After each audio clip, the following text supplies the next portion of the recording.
Hello आई, गेली होतीस का हॉस्पिटलला? काय बोलले डॉक्टर? सलाईन लावले होते, गोळ्या दिल्या, 2 महिने बेड रेस्ट सांगितली आहे.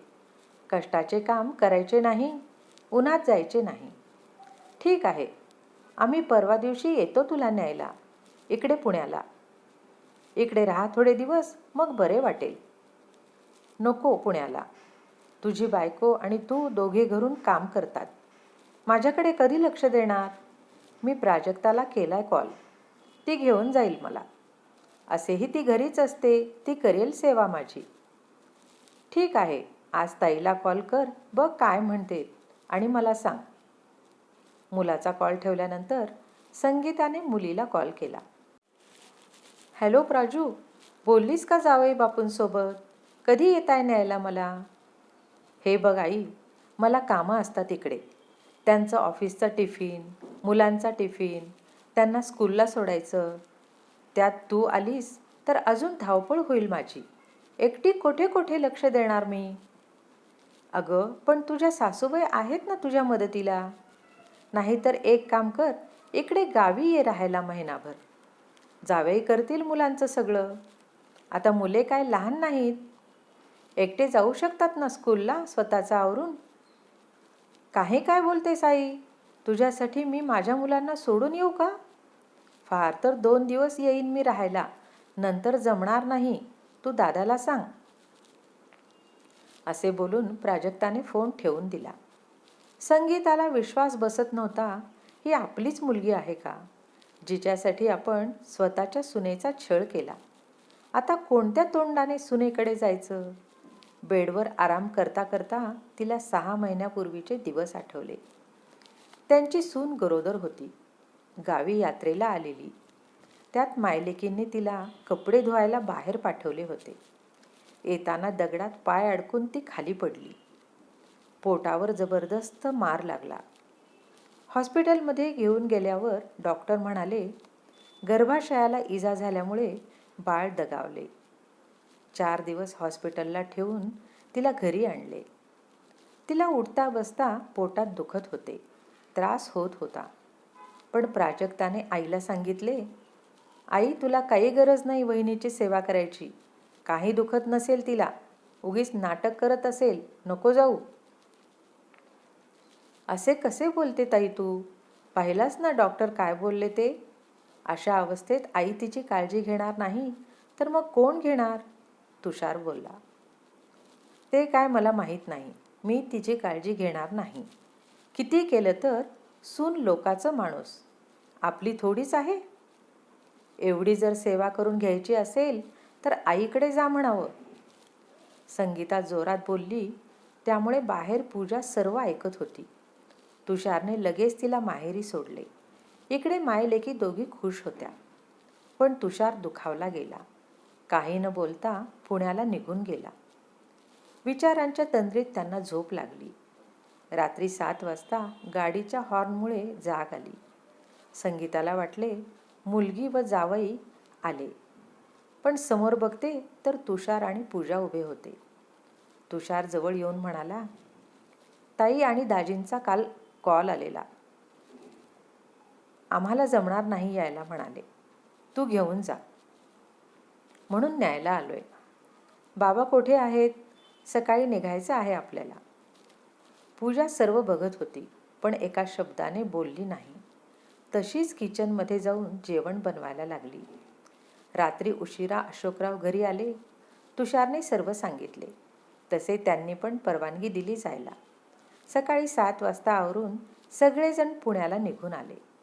पूजा जास्त बोलत नव्हती, फक्त कामापुरतेच बोलायची. संगीताला माहिती होते ती अशी का वागते म्हणून, पण माफी मागायची धाडस नव्हती तिच्यात. पुण्याला येऊन 7 दिवस झाले.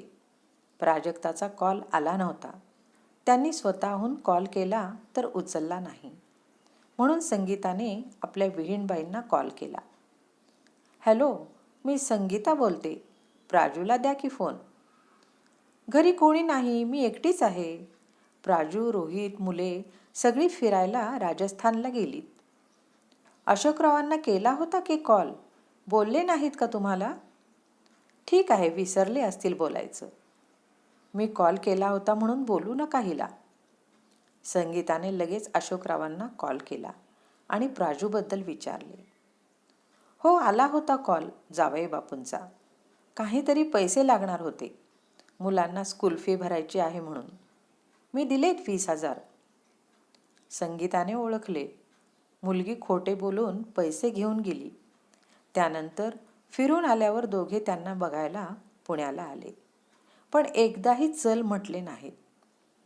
2 महिने पूजाने ऑफिस, घर आणि मुलीचं स्कूल सगळे नीट सांभाळले. संगीता सगळे पाहत होती. त्यांना आता पश्चाताप झाला.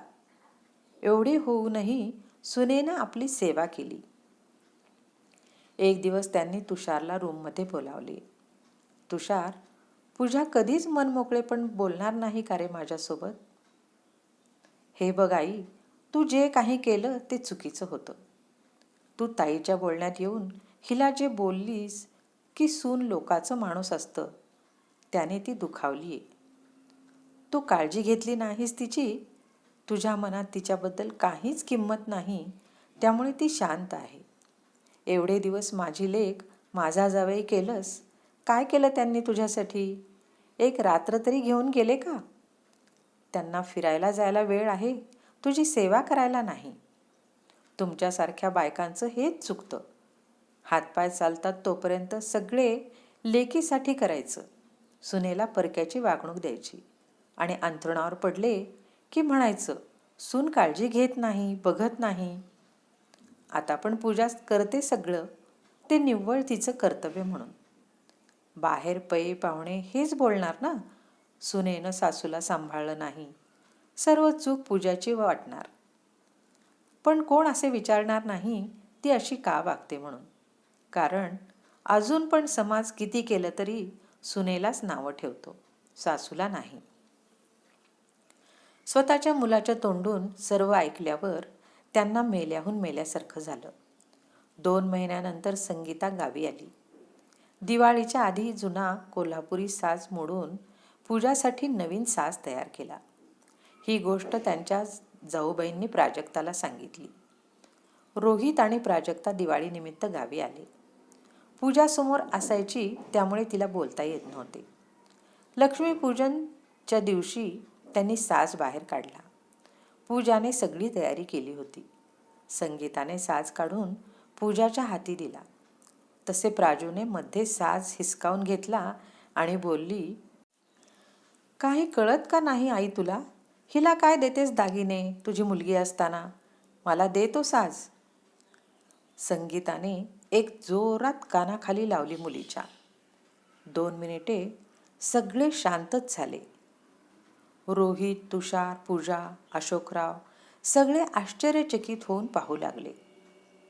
काय बोललीस तू? तुला द्यावा का मी? काय केलंस तू माझ्यासाठी? ज्यावेळी मला तुझी खरी गरज होती तेव्हा स्वतःच्या बापाला खोटे बोलून पैसे घेतलेस आणि फिरायला राजस्थानला गेलीस. तुला काय वाटले, मला माहीत नाही का? त्यावेळी पूजाने आईसारखी सेवा केली माझी. जेवण, कपडे, माझे आवरणे, मुलीचं आवरले, ऑफिसचं काम एकटीने केलं सर्व त्यांचं. मोबदला म्हणून हे केलंय मी तिसाठी. मला कोणाच्या परवानगीची गरज आहे असे वाटले नाही मला. संगीता अशोकरावांकडे पाहून बोलली. काय बोलते तू संगीता? प्राजू आणि जावाई खोटे बोलले मला. हो, विचारा की तुमच्या लाडक्या लेकीला आणि जावयाला. तुम्ही पण दिले लेकीसाठी. एकदा पण माझ्यासोबत बोलावे वाटले नाही पैसे देताना. म्हणून मी मुद्दाम हा साज बनवलाय पूजासाठी. ज्यांना आवडलं त्यांनी थांबा. नसेल आवडले तर बॅग भरा आणि जा तुमच्या घरी. प्राजू आणि रोहित खाली मान घालून बसले. आपली आई एवढी बदलेल असे तिला वाटले नव्हते. पूजाने साज गळ्यात घालून लक्ष्मीपूजनला गेली. प्राजू, रोहित, अशोकराव नुसते पाहत बसले. रसिक श्रोते हो, ही कथा तुम्हाला आवडली असेल तर लाईक करा, शेअर करा, सबस्क्राईब करा आणि एक गोड कमेंट द्यायला विसरू नका. जय श्रीराम.